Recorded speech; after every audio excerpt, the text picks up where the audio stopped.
सावधान, महाराज पधार रहे हैं।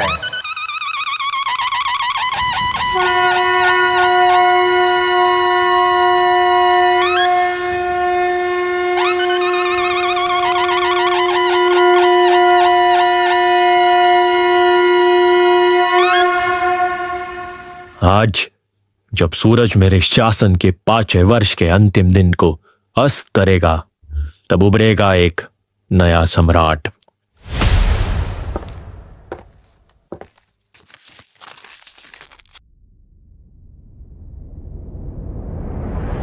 रवि, धीरन के पुत्र, आगे आओ। किस्मत ने तुम्हें चुना है। अब से अगले 5 वर्ष के लिए मैं रवि को नया सम्राट घोषित करता हूं।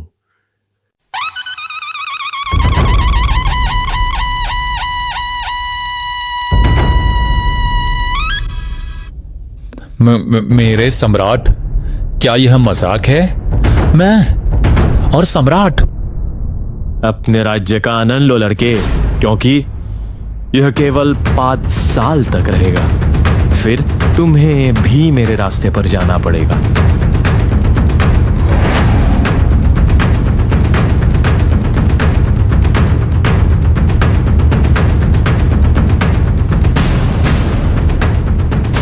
धन्यवाद महाराज।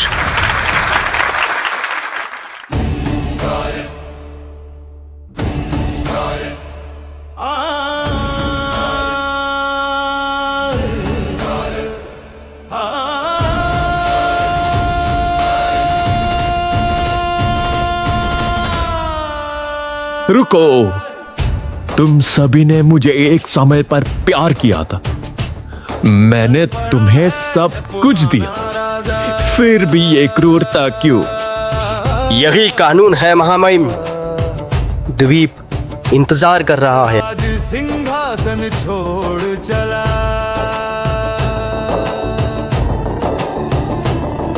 वन की ओर मृत्यु की बाहें,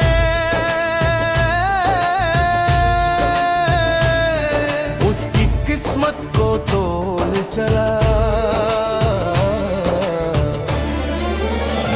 राज का रीत है, राज का रीत है, हर 5 वर्षों की जीत है।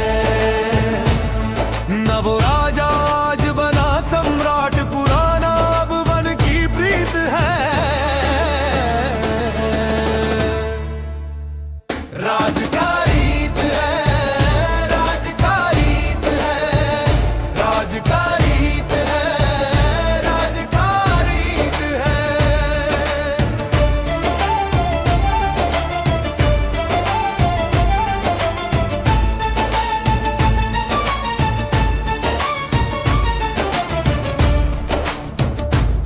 सिंहासन पर नवदीप जले,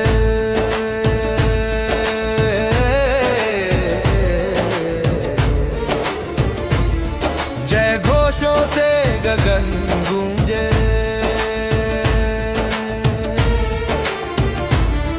और वहीं नदी पार दूर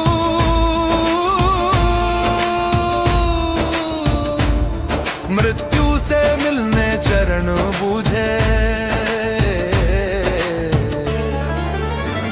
राज का रीत है, राज का रीत रवि, इस पल को याद रखना, की जीत। यह तुम्हारा भविष्य है। जीवन का चक्र यही चलता, मरण ही अंतिम नीति है।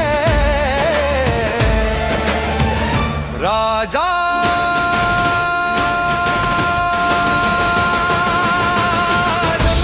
यह वो जगह है जहां पहले के सभी सम्राट मौत की नींद ले रहे हैं। ज्यादा रोना मत। क्यों? हमारे राजा बनने आए थे ना, अब भुगतो उसका अंजाम। राज का रीत है, राज का रीत है, राज का रीत है, राज का रीत है।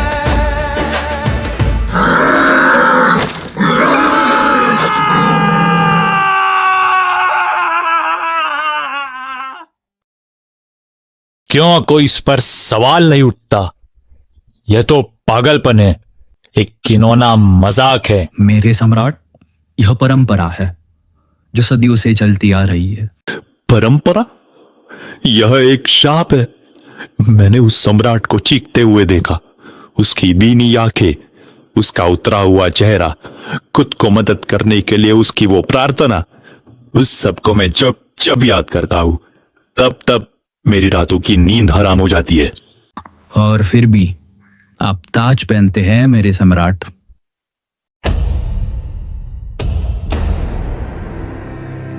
नाच गाना और शराब खत्म करो। मैं कल उस जंगल द्वीप पर जाना चाहता हूं। मेरे सम्राट, आप महल चुनना चाहते हैं? हाँ, और यही तो शुरुआत है। अब से हम अलग तरीके से राज करेंगे।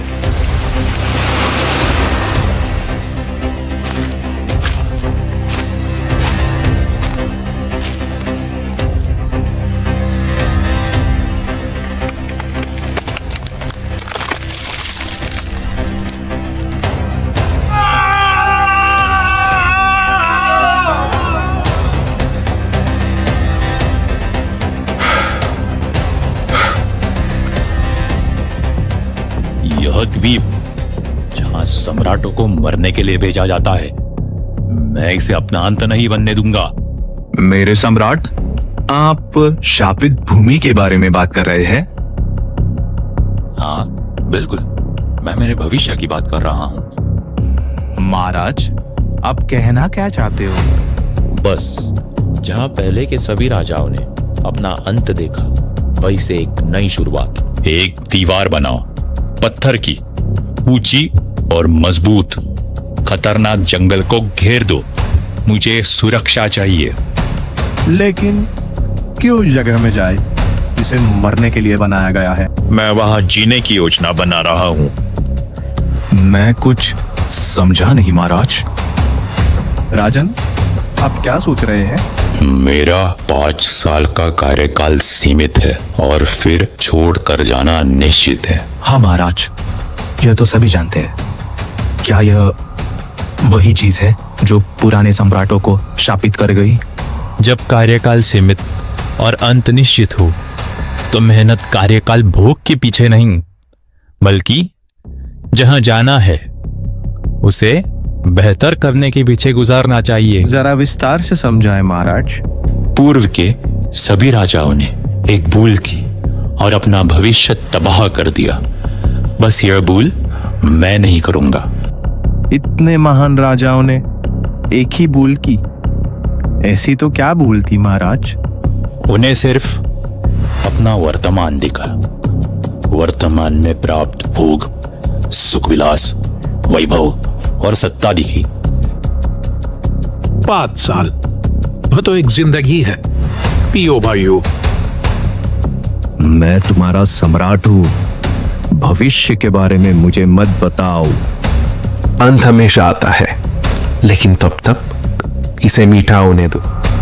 किंतु उनकी दृष्टि 5 साल तक सीमित थी। जो नाशवंत है, उन्होंने उसके उस पार कभी सोचा ही नहीं।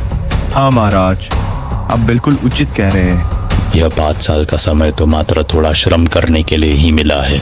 इन 5 सालों में हम सत्ता का सही उपयोग कर उस जंगल को ही सुधार ले, बेहतर बना ले, तो फिर आने वाली पूरी जिंदगी सुख में व्यतीत होगी। वाह वाह महाराज, क्या खूब कहा है। आपकी बात बिल्कुल ही सही है। वर्तमान का सुख जैसे पूर्व के कर्मों का फल है, ठीक उसी तरह भविष्य का सुख वर्तमान के ही तो कर्मों का परिणाम है। बिल्कुल सही पकड़ा है मंत्री जी। तो चलो परिश्रम करते हैं।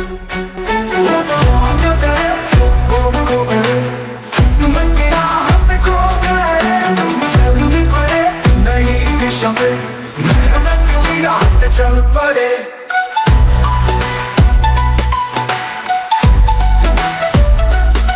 नई दिशा जब खुल रही थी जिंदगी में, किसे था पता क्या रहा छुपा उसी में। दिया मुद्दत का भेंट जिस जंगल ने सभी को, चले हम बदल ले स्वर्ग ने उसी को। वो खो गए, वो खो गए, किस्मत की राह पे खो गए, हम चल पड़े।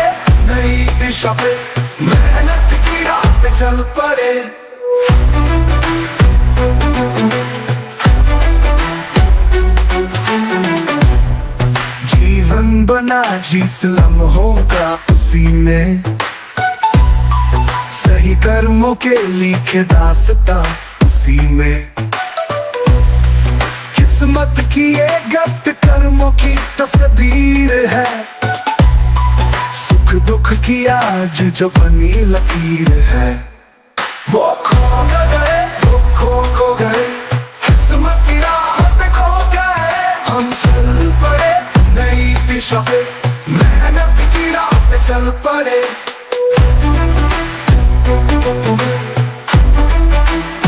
महाराज, आज कुछ ऐसा दृश्य देख रहा हूं जैसा आज के पहले कभी नहीं देखा।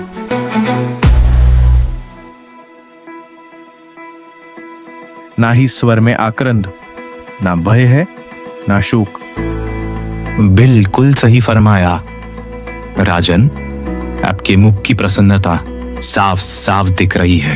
प्रसन्नता क्यों ना हो मंत्रीश्वर, थोड़ी सी मेहनत ने मेरा भविष्य सुनिश्चित कर दिया है।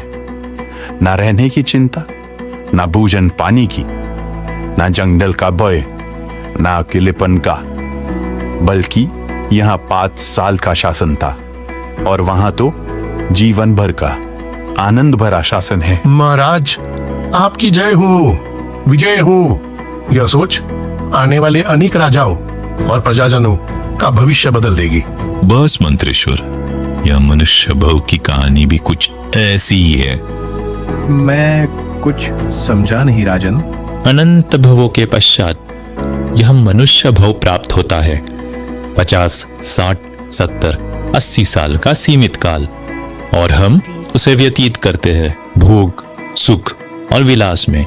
यह नहीं सोचते कि आयुष्य पूर्ण कर हमें अगले भव में जाना है। शायद पाप के फलस्वरूप वही अंधकार, भूख, पीड़ा, दर्द से भरे अगले भव में।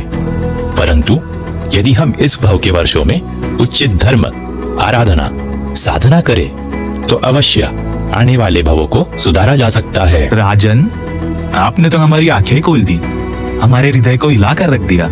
कितनी गहरी बात समझा दी आपने। आप धन्य हो। बस बस मंत्रीश्वर, चलो अगले राजा का चुनाव करें ताकि मैं सुख शांति से आगे बढ़ पाऊं। 84 लाख जीव योनि, असंख्य अनंत भवों की यात्रा, जीवन मरण की भयंकर वेदना और ऐसा निरंतर क्रम। इस बीच हमें भी प्राप्त इस अनमोल मनुष्य भाव को क्या सार्थक करना है? क्या 40.45 साल की मामूली मेहनत से आने वाले अनेक भवों को सुधारना है? तो आइए परमात्मा की आज्ञा का पालन करें, गुरु का सत्संग करें, जीन वाणी का श्रवण करें और प्रचंड पुण्य के भंडार से प्राप्त मानव जीवन की सत्ता को भोग विलास में व्यर्थ न कर आने वाले भवों को सुंदर और सुरक्षित करें।